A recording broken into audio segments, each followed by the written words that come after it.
Hey folks, welcome to Affiliate Nerd Out. I am your nerderator, Dustin House, spreading that good word about affiliate marketing. You will find me nerding out on Tuesdays and Thursdays on LinkedIn Live and wherever you get your podcasts. So please subscribe if you would like. My guest today and nerd of the day is Jody Colbert, or better known as Declan Dunn. Who can't figure out how to get Jody off of his name on Restream, which is Well, no, incredible.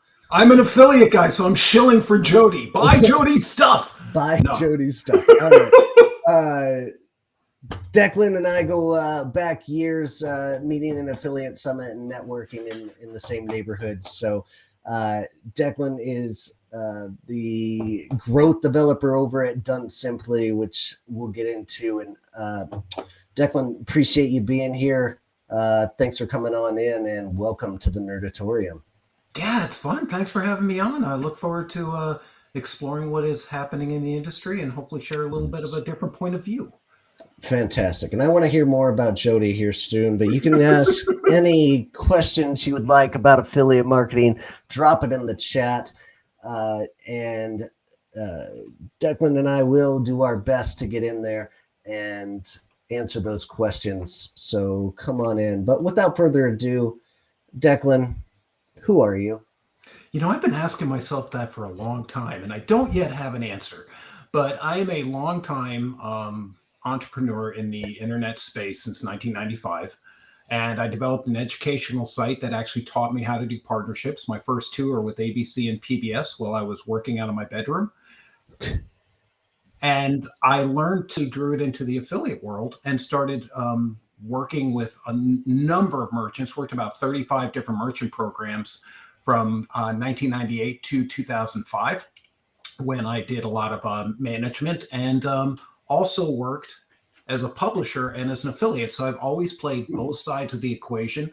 And as my friend Wade Tonkin of Fanatic said, when I came back to the space, he goes, it's like the Hotel California. You can check out, but you can't leave.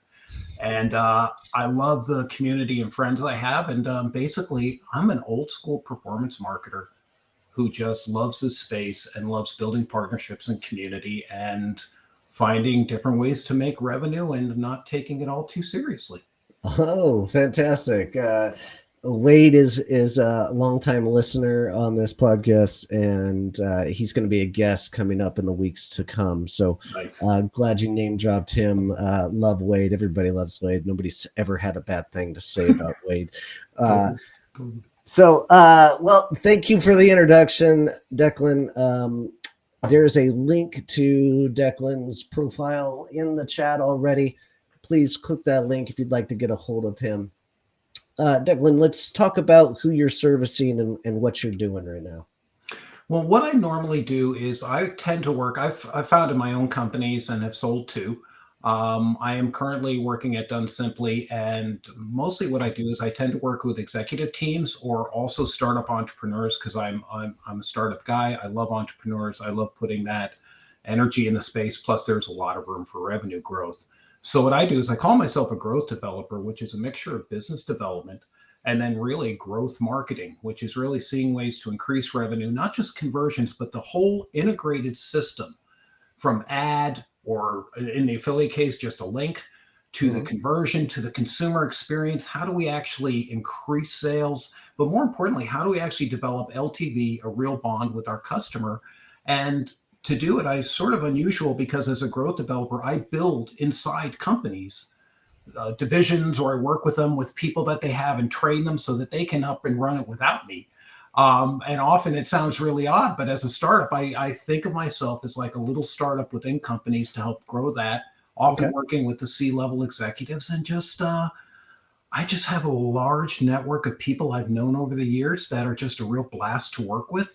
And our success really comes from listening to each other and really just leaving the egos at the door. Who cares? Yeah. I mean, it sounds like we're doing many of the same things in certain essences. You're further along in your career than I am, but I'm a go-getter. So, and I'm hunting down a different niche and vertical than you are, of course. But with that, the training portion of this, I think it's extremely important for every agency out there that or consultant that drops in to help train, and uh, that kind of gets put to the side when you're trying to get results, right? How do you make that balance? Is it clearing expectations early on with those clientele to really like find that nice balance between the two of those? Well, it's a lot of listening to them, but also a lot of times, my master's training is in instructional design. So Okay. everything I do as a marketer actually is drawn from teaching background for real, like Hmm. how to actually get people to reach. I like to, and they call this framing because you have to frame it for people because we tend to come with our ideas and try to make you do my idea, which is I don't believe in. And I try to set up collaborative systems. And when I do that, often people will look at me. In fact, they'll go, "Oh, I don't really understand that." And to your point, I've been in the business way too long in a good way. So I don't expect people to inherently know what I do. And plus, I don't think because I've been in the business long, that makes me the guy. Follow me. That's just not what I do. Yeah. When we work together, I mean, I learn from everybody. And that's what I try to do. So for training, I really come in, but we train not by sitting people around in a room listening, but I'm sort of like your chat GPT in a way. You come into me, we set up specific action tasks, Hmm. specific principles and goals, but then we have supplemental training that goes along with it so that people learn by doing. And that's really not only the key, as anybody who's in instructional design will tell you, it's the best training is to actually try it. And as I always told all my employees back in the day when I had a big agency, when it works, be amazed. So I get them into this lacking. We thought up an idea, better work. No, that's a joke. In fact, if it works the first time, I feel bad for you because the best ones don't work the first time. You have to pivot a few times, and that's the training. But the training is with the customer. And so doing that, I really bond with some of the people that I work with. And my goal is to really empower them to run it themselves and really be an equal and deliver results. So you see what I've done is I've taken training from being this separate thing, which is why people hate it. Oh, sit in a room and listen to somebody talk and then write some test exam and say what you think. That is not a test. Here's the test. You, Dustin, you and I know it, right? Did they buy? Are they coming back? Do my affiliates like me? How can I improve that? That's Okay. training. And that's to me is at the core of everything I do. We're always training. We're always learning. We're always listening. And that's how I try to frame it again so that the people I work with will understand it. And quite Great. honestly, if they don't, That's a beautiful way to put like you always got to be learning from your failures, and it is good to fail. Sometimes fail you can hurt, and but if you don't grow from it, that's the real travesty of it all. Like it sounds like you're honing in on what it means to fail and fail the right way. So I love that message that you're doing, and you're talking about like who you're serving, the customers you bring in.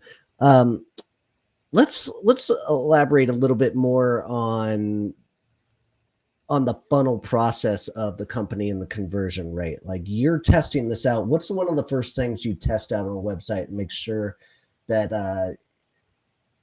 they're going in the right direction, or this is what you need to focus on first rather than this? well, one of my first things is like to me, let's nerd out a little bit. Everything is dependencies. It's not like this, like everyone's like, oh, is it conversion? But what led them into the introduction? What Yeah. prepares them? So, like the affiliate, if the affiliate just chucks some link on a page, and I'm not trying to judge here, there are 100,000 different ways to do stuff. And frankly, if it works, yay. Okay, you're right. Doesn't matter what I think. But there's a matter between I say what I think and what I know. And what I know are numbers and data. So what I'm looking at are the behaviors. Are we doing on the front end, top of the funnel? Is that driving not only enough traffic, but real traffic? And again, let's not even get into fraud, right? But I mean, is it coming there? Is it in our conversion? And have you even tied into LTV, which many people don't? But what's Hmm. the long term value there? Because that's really, I'm like, if you don't know LTV, then you're just shooting ducks. You're really not, you're flying blind. And that's, by the way, there's tons of CEOs and CMOs I know who do that. I don't believe in it. different styles. But what I'm saying is, if I know that this ties into, I'll give you an example. Major company I worked with, we were doing credit cards. I won't name drop them. Big company, drove tons of registrations with affiliates, rocked it. It was honestly quite simple because there are a lot of great affiliates and they had no idea how to communicate with them. So really, that was my genius. No, but talking to them like people, for real, like, and they were just in that corporate mucky muck style that they were just sort of like, and they didn't mean to be, but the way they came across was sort of stiff and they didn't really bond with these people who are hardcore good at credit cards. But what we found is we drove all this traffic, but then as a credit card company, long-term value is use the credit card, okay? So we found that there were people not using the credit card, which was a waste of money. So what we ended up doing was isolating the affiliate traffic, tying it back into who used the credit card and who did it, and if we're doing retail, who bought more than one. One buy is cute. Two is a loyalty. Three is a behavior. I want behavior. I want repeat buys. We found that out of the 5 affiliates who are generating the lion's share of sales, were good, and 2 were sending us for whatever reason, and they weren't doing games, lousy customers. And it wasn't any game playing, no fraud, nothing like that. I don't even know why. You're fishing in the lake. They're not biting there. The wrong people are biting. So we ended up having to move those other affiliates out, the commission of the ones that brought us. So we cut down acquisition, but we actually made it a much more profitable channel and actually much easier to manage. Excellent. And what kind of report do you like to run? What do you call that report when you're estimating, like putting that all together, lifetime value of the customers that they're bringing in, and then, bumping them up in commission and saying these are the highest quality affiliates? Well, tricky part is I got to get LTV from them. I mean, I can't create your LTV. From the client themselves, right? Yeah, and if they don't look at it, that's actually a really good sign for improvement. Because if you're a young company, though, it doesn't make sense. If you're 1 or 2 years old, LTV is sort of a guesswork. So absolutely. So we want to say, okay, what's our ideal? Where are we working in? Give us some like North Star we can point to, and let's see if it's really the North Star. By the way, I'm really humble about that. Like, we're probably wrong. Yeah. This is why I don't even think that what we make up has to be proven right. Most times it's like conversion is 2 to 10%, maybe 20% gain. Most of the time we're wrong. So it's like crazy, but you want to know, okay, if we have this North Star of long-term value, is that double purchases? Is that, we're in coupon sites, it's much different. There's aggregated purchases, but I want to have that defined. And what I usually do is just a report that just does the conversions, but then ties it into projected value of that customer. If we know a little bit about them, LTV can help us, but what we're really looking at is to keep this, to work with people longer than 3 to 6 months, which most in the industry now are doing, which is insane to me. Always has been. I've argued against it because the fact is, to me, to prove out, I need 6 to 12 months. And if you're in the agency business, you know it. You need time. This is like, this isn't a drive-by. Do you want fries with that customer? I don't work with people like that, not because that's not what I do well. And I also don't think it's serving the customer, nor, because remember, I always serve the customer, not the client. If the rest figures itself out.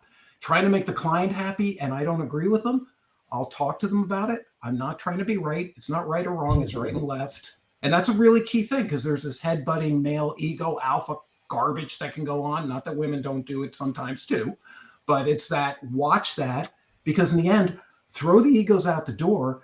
And if you're just watching the customer, you can never be wrong. You may not succeed, but you're constantly learning from that customer. So that's how I want to bring my sheet in that basically tells me basic conversions, but what percentage of those are likely to be LTV?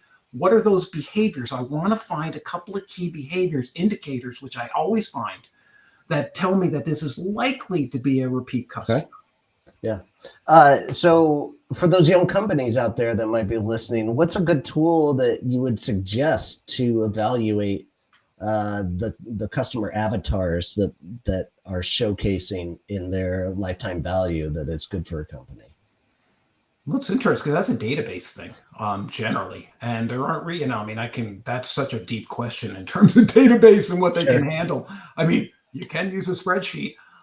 Sure. As odd as it is, I try to keep it pretty simple at the beginning because while the technology is there, generally you're going to have aggregated numbers. So that often comes into whatever your reporting is for your financials, Mm-hmm.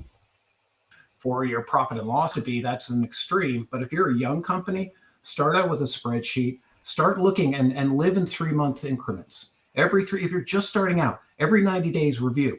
How many of these people bought more than once? Mm-hmm. I'm just making that up as a metric. And then review that after like every 3 months. Live quarterly, but actually look and adapt and improve that. And if you want to get a really good report, I mean, it depends. Are you a retailer? Are you a credit card? There's so many different variables that it's hard to say, hey, this tool works, because the tool that works is the one you can actually use. And I find a lot, like I'm not a fan of Salesforce. And that's not a diss. It's just, I hate it. But that's Yeah. just me. Okay. And it's great for some people, but I find it old, over convoluted, and I really just need to know some basic stuff. A lot of people rock Salesforce. I'm Sure. just saying, so what that tool is often is, so I don't really often have a choice or a recommendation on that. You do work with the tool that you're given with the clients that take on, no doubt. We don't have time, right? No, that's busy work that you don't really need. And then unless you're going to suggest something with an affiliate link, then Right. that's funny. I think you and I nerded out one of the first times we met over coupon sites, and you're talking about attribution and the value of those customers. And there's a CJ study done like 5 years ago, maybe at this point, that said coupon sales increase the lifetime value of the customer, and these are good customers. And uh, there's one study, literally one study, that's like protecting coupon sites, while you and I just basically have our stance of like, I'm not working with coupon and loyalty sites for the most part. Like, we keep them out of our program, but do you still have that stance? Do you diversify your portfolio when you're working with clients, or what's your stance on them these days? Well, I'm a realist. I mean, some of the companies don't want to work with them for various reasons. And any data that anyone reports, we're all cherry picking and trying to make a point. So, Hmm. and I'm not putting CJ down. I mean, you could probably argue that with me. I'll show you other companies where coupons are not only frowned upon, but they don't really like them.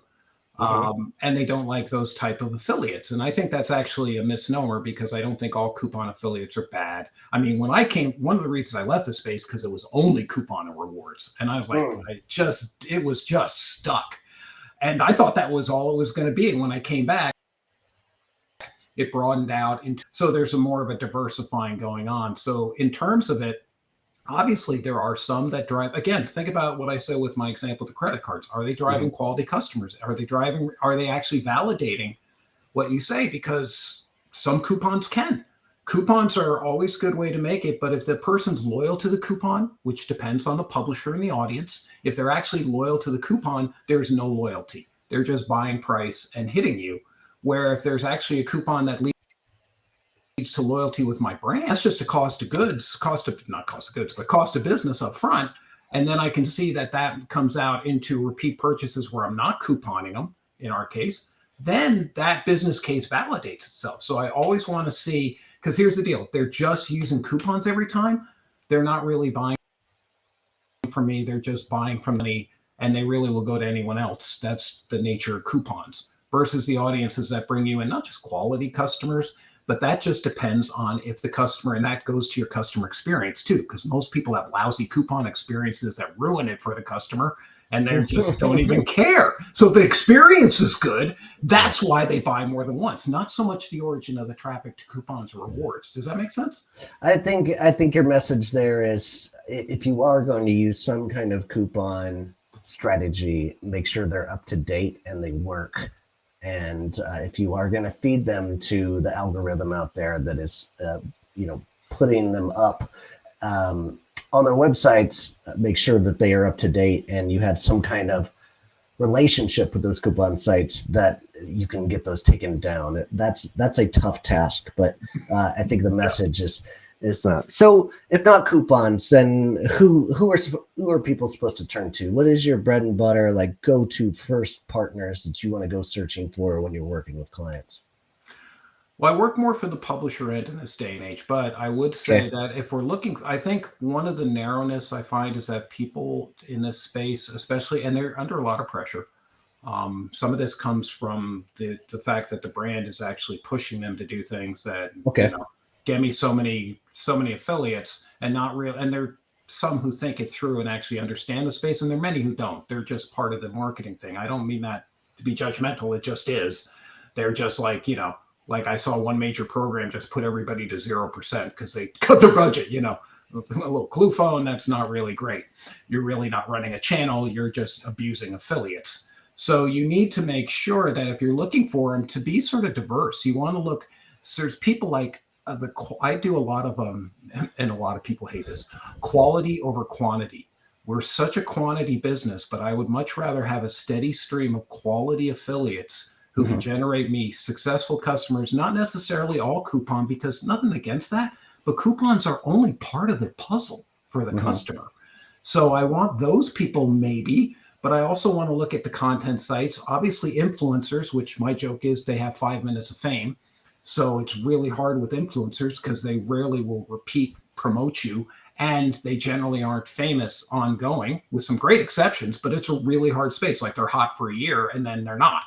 They're Sure. just doing it. So I like to have a wider array, especially now because so many are doing affiliates, that we can go into legitimate like publisher kind of things. Like, I don't mean just Wirecutter, that's an obvious one, but there's bigger companies doing it. Plus we can go in and realize that people on Substack, people are actually getting followings that are strong, 10, 50, 100,000 real people who actually read this stuff, are Hmm. a great way to get endorsed, and actually a way to get your brand referred beyond it. So what I sort of encourage them is, don't get stuck. The easiest thing is to, everyone like says, do coupon rewards. And then really we used to joke there's like 5 or 10 affiliates and all we do is keep chasing them. It's a big world is all I'm saying. And there's a reason we chase them. Okay. I understand that. But there's that myopic view that often comes from the top. And I'll just often go with the executives and keep saying it, and they'll not like me saying it, but after a while they start hearing. In other words, a great CEO will say no to you probably 5 times before they say yes. Most people chicken out because they're intimidated. I'm not. I'm a performance guy. I even tell them, if I'm not performing, I'm not here. Sure. What right? Game over. I'm not scared of you. And another way, I'm not coming through like follow me, but just know that what I'm doing is I really want to change your organization so that you can open your blinders a little bit and see incremental growth. There's so many different ways that an affiliate program can grow, but it takes repeat messaging and that very short-term view that a lot have, we have Yeah. to work around. And you talk about that messaging. I think I've read a lot of your content as well. It's helped me develop in the years. And one of the best messages that you have is the outreach to publishers and going about it the right way. Like you say, like as a person, and that's kind of molded the way I've used my own strategy in the outreach. But can you tell me like what's working right now for you when you're doing this outreach to publishers? Is like what's an average time that you should take to reach out to just one blogger if you think they're going to be a difference maker? Well, I do a lot of this via cold email, which Okay. ironically is super strong. I think people do not understand it, but I don't give up because I Mm. understand one of the things that I do, and I'm a longtime marketer, so I learned persuasion, right? And that's what Mhm. most of the industry does. And I want to put that in terms. Persuasion, literally the definition, which all of you do is buy this now. Hi, my name is, and I work at this. I'm affiliate manager for blah, blah, blah. Hello, hope you're doing well. In 2 sentences, that's all anyone gets an email, the preview window. You've just wasted time because it's not about them. You're Well, basically shilling and pitching. That persuasion mode is like a Jedi. You're like, I'm coming in and I will say this elevator pitch till I hit a button that triggers you. And if you don't, I will automate it and come back at you so many times till you melt in my hand. I de-learned that into curiosity, which is like, what and how questions, identifying gaps, leaving stuff out. And people say, you're playing hard to get. I said, I'm not playing. It's hard to get this person. So, for example, I'll give you an example of one name brand. I won't tell you the client, but I was working trying to get a deal with Pure Vita, and we had never worked with them, and they didn't know who we were as a publisher. And there was a lot of nothing, nothing, nothing. I was doing my old style, long, way too long, treating email, by the way, as an email, not as a text message. Little hint, it's a text message. It's not an Okay. email, especially your first contact, because I want them to ask me for the elevator pitch. I don't give it to them. What do? I talk about them. So we looked at Pure Vita, they audience. So I wrote the headline, Pure Vita and Gen Z love. And I used a heart emoji, which I never do, which was really weird. But I've been reverse mentoring with a lot younger people to actually teach me how to not be an old dude and actually learn to communicate in the style, not emojis, but in a style that's more familiar, briefer, and gets to the point. And what's funny is I de-learned all that persuasion stuff. And so what I did with Pure Vita and Gen Z love, I said, listen, Pure Vita, we were actually asking our members what they like, and they said Pure Vita. And would you be open to like having a chat? This actually comes from our people saying they love you. By the way, love your bracelets. 24 hours, I got a response. 6 months previous, every month going out, no response because my stuff was lousy. The subject Uh-huh. line and the two sentences were boring. How can I say that? Because they don't respond. And what I did was find a way to get them to respond. And then I started like using this and it really exploded. Not only I do B2B too, so I'm getting into bigger companies, but realizing you got to walk in there. There's a thing called steel manning from a book called Intuition Pumps by Daniel Dennett. Steel manning means take the other person's perspective, and that's what curiosity is. In other words, I want them to be curious and ask me. So instead of me persuading them and thinking them, because what persuasion means is I'm going to make you take a belief or take an action, I'm going to Jedi you. Forget that. Put open questions, know what they're interested in, and when they say, what does that mean? How does that work? Okay, now we're talking. Now I can give you the pitch, the details, the cookies, all this stuff that we in the affiliate space think is so matter of fact. Honestly, it's just blah, blah, blah. Because if you look at the emails, they all sound and look the same. So Yeah, I truncate would, it down and get curiosity to get them to I would, ask you. Don't pitch. I would love to see a stat that says affiliate managers that put a link to the to join the program in their first email and what the chances are that they're going to get the person to sign up. I would love to see the stat. It has to be in the less than 1%, I would assume. Like you can't just go to somebody and ask them instantly to join the program. I love your methodology here and your outreach. Uh, utilizing your personality to get a response is so key in this industry, and it's one of those things people just don't get. Great insight there. Thank you, Jody. Um, Also known as Declan Dunn, but don't tell anyone. All right, It's Declan. too funny. Sponsor of the day to let's pay some bills. We're talking about publisher discovery. One of my favorite tools to utilize out there. We're talking about getting out there and making the right message to the right publishers. If you want to go find those publishers, use Publisher Discovery. They're an incredible tool to go find the right publishers at the companies that you want to work with and get a response using the Declan method. So, moving into defending your post. It's a new segment I'm going to start utilizing here. So I scoured your LinkedIn post for something fun. And I know you're big into AI and the movement here. And you, I know you set yourself as a realist. And so this message, first off, you're using some kind of AI art generator here, correct? Yeah, So Midjourney. Yep. Yeah, totally. uh, uh, beautifully done. But this is talking about people through the decades, through the existence of technology, how this next piece of technology is going to be the end of humanity and how it hasn't happened yet. But people are convinced that AI is going to do this. What's your thoughts here? Defend your posts. Well, if you look at human behavior, anything new that comes up, it's either in two extremes, and everything's a spectrum to me.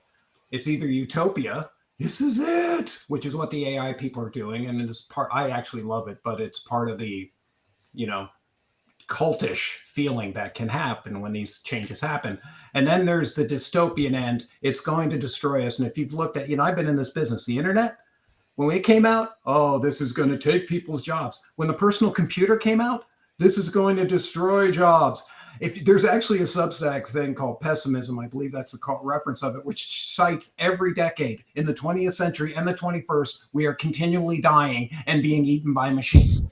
Like, just to see the patterns of fear, because when you're afraid of something, why are you afraid of it? And actually, that to me, I haven't felt as jazzed about anything since AI, because when I went to the February conference run by Jasper, dude, it was crazy. It was like San Francisco was in 95. And I know I'm old, but it was that, like, all ages, artists, techs, people from all over the world.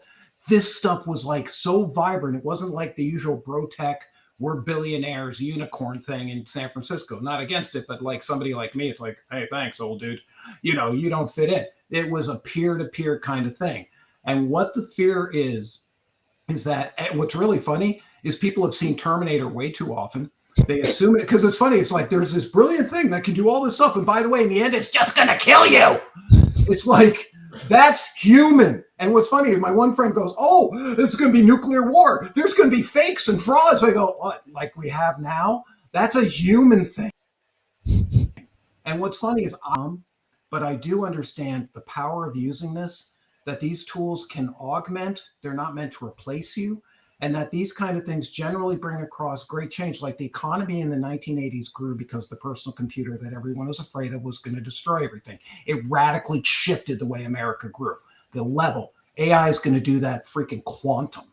And why? Because it's improving processes. People will lose jobs. People will also gain jobs. Because as much as it's going to be replacing stuff, we create new opportunities. So while I may be drinking my own Kool-Aid in it one way, I do know that using this, like, if you want to make your future, if you're going out in fear and trying to control it, you're going to be left in the time tunnel. Look at Kodak cameras, okay? No, digital cameras are a lie. They're going to destroy jobs. No, they didn't. They opened up a whole world of possibility. All I'm saying is it's here. It's not going away. And what's smart is you can either fight the truth and fight what's happening or adapt. And to me, we need to learn to be adaptive. And people are losing their jobs because I think it's crazy. But the other end is that's not what it's all about. So all I'm saying is when people react in fear, fear drives so much of what we do. And what's really funny, when I see a lot of fear, usually that's something really good. That's interesting. Point of view. Yes, indeed. And with that, like, you're creating your own podcast, the AI Optimists, and that's launching soon, right? So you get to bring on guests that are experts in this field and get to talk to them about what's going on and what to expect. And that must be fun for you. You seem pretty passionate about this project here. I will, but the AI Optimist, a lot is going to be me teaching people, and teaching people is actually how to work with AI and identify. So a lot of it will be me doing training, and also training in the sense of, because the reason I call it the AI Optimist is obvious. Okay. There's a whole school of people who say it's going to kill us, by the way, and Google and Facebook and Meta all want to actually control it. So like all this regulate stuff, give me a break. What they're actually saying is, let us do it. And I'm praying for the little person, the little startup, the teenager going, screw, who's going to invent this stuff and actually do stuff that they don't do. Don't get me wrong, big companies rarely create innovation. Little hint. Google didn't create innovation. Alta Vista was the top search engine. Google ate them, okay? They all thought the game was over. I've just been through this too much to see this, and I hope, because I think that's where you see real breakthroughs. But what the AI Optimist is doing is, how do you actually use it? People are just throwing stuff out there. Where do you fit in? What are the gaps? How is it used in education? What do you teach your kids to study now that some of these jobs are gone? Not gone, but pretty clearly not what we all grew up with. So I'm looking at that aspects. I definitely want to interview some people, but a lot of it will be looking at a year-long project. How can we get the best out of it? What can we do to prevent the stuff that, by the way, I don't take it lightly that some of the stuff that threatens is not a possibility. but you need to be scientific. And scientific means if you're telling me something, it's got to be falsifiable. Most of the stuff they say is not even close to falsifiable. It's actually religious belief systems almost. AI will destroy AI, and AI is an overarching term to begin with. So what I want to do is take the hype out, spend a year in it, see if that goes longer. But this year-long project to actually show people how to use it, how to bring it inside their companies, how to leverage these tools, doing their own things, not just like going to ChatGPT, which, by the way, next year might not even matter. And just being open to that. Many of the first move, I don't say that lightly, it might not matter. I personally hope it doesn't, because I don't like a lot of the directions they're taking. And the fact is, these models need to think differently. And so I'm encouraging, I want to actually run into the person who's like an upstart who's starting this stuff, as well as some of the players, because right now everyone's talking to the people who already made the billionaires, and that's cool. But personally, I don't think the change will happen from the billionaires. It'll the new billionaire, trillionaire, maybe. There's another Steve Jobs out there. There's another Larry Page out there. All right. And we're all assuming that it's just Larry's world, Google. You think Google's not freaking out? And they should, because these kind of shifts happen. So anyway, not to go on and on, but it's really like, I can tell you from my experience and my gut, this is massive. Yeah. This is going to change the way we do things. And the thing is, find a way to swim with it and work with it, and stop being afraid of it, because your fear is part of us that actually, like, you notice how people say ChatGPT lies? It's not human. It's just assembling data and giving you, by the way, it's just assembling stuff we've created and coming out with its best guess. It can't lie. And as the last thing I'll say is the writer's strike, and their little poster said, ChatGPT doesn't have childhood trauma. That's where we stand out. We are way incredible compared to AI. AI does some great things, but it's not great at nuance. It's not great at humor. It's not subtle. As a writer, it does a lot of things for me, but there's no way. As a marketer, if you're going to ChatGPT and cutting and pasting that stuff, learn to market, because it's garbage. It's like copycat garbage that's now being copycatted. And it's just garbage. It's not going to engage with people. Your first sentence, that's what you have. You have 3 seconds to 3 hours. That's actually behavioral in this world. And the stuff they come out with is what everyone else writes. And if you're in marketing, you know what we do. We copy, we copy, we copy. One unique thought becomes 1,000 cliches. Be original, because that's actually what I've done to open it up. And it's hard. But what can I do to speak to that person? And then they're like, oh, that's brilliant. No, it's not. It's iterative. It's subtle. What creates a behavior? What do they like? And once I get it, sometimes easy, sometimes not. But that's why I don't, dude, you're learning. Failure is not, if your kid doesn't learn, you don't go, that was a failure, son. You go, try again. And I think we need to give ourselves a little bit of that, because it's in the second, third, fourth, fifth effort that the radically cool stuff comes through, and the lazy people are just driving by, throwing stuff at the wall, opening credit for what happened. And a lot of times that short term does not create LTV. It actually negatively impacts the audience. You reach the end, and you're actually not bonding with the people you should. That's behavior. So it's really important the way you market. So anyway. Well, I love how passionate you are, and it sounds like you've got some good episodes, and especially to segment those out, and a lot of great points in there, especially on the Google side of things. You can see them pivoting more into the affiliate world and trying to do their own technology in part to keep up with the times, but they're not sitting by and waiting for it to happen, because somebody's going to overturn them eventually, right? But anyway, what do you see in good and bad in the affiliate management world? You must have seen something, or are you utilizing AI in some capacity to be a better affiliate manager? What are you seeing out there right now? Well, and if I'm not mistaken, is a publisher Discover using AI? Is that the one that uses AI, or am I incorrect?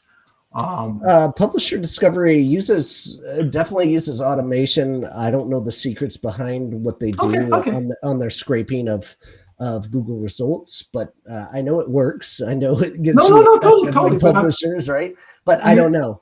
you're starting to see some more coming into the industry as well. And Oliver, who made a comment, definitely you see spammier marketers copying.